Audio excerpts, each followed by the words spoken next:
En un món cada vegada més globalitzat, el multilingüisme s'està convertint en una habilitat essencial, no només per a la comunicació intercultural, sinó també com a avantatge en l'àmbit professional.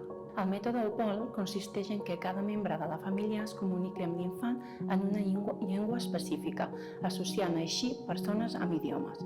Aquest enfocament no només facilita l'aprenentatge de múltiples idiomes des d'una edat primerenca, sinó que també ajuda els infants a desenvolupar habilitats lingüístiques profundes i natives en cada idioma.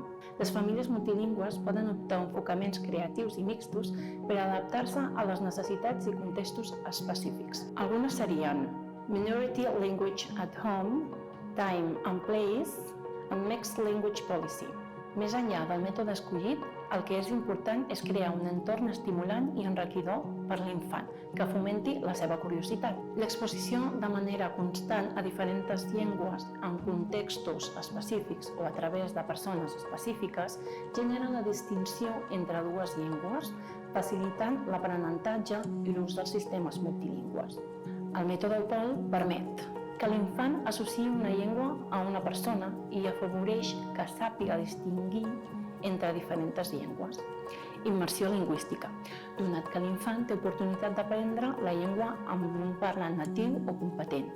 Això afavoreix que l'infant entri en contacte amb altres aspectes culturals vinculats amb la llengua.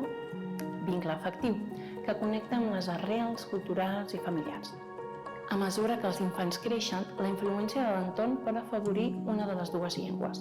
Mantenir el mètode en situacions socials on un idioma és dominant pot arribar a ser difícil. Per tant, aquest mètode també requerirà constància, ja que l'interlocutor ha de fer ús exclusiu de la seva llengua. Una exposició equilibrada a les diferents llengües. Esforç per mantenir la fluïdesa de les llengües. Aquesta estratègia proporciona una estructura clara i consistent per l'adquisició de llengües, contribuint al desenvolupament de propietats arbitràries del llenguatge, major consciència fonètica, flexibilitat i la possibilitat d'avançar en l'adquisició de terceres llengües, així com a benefici en l'adaptació. Tot plegat, una bona manera de preparar els infants per a un futur global i multicultural.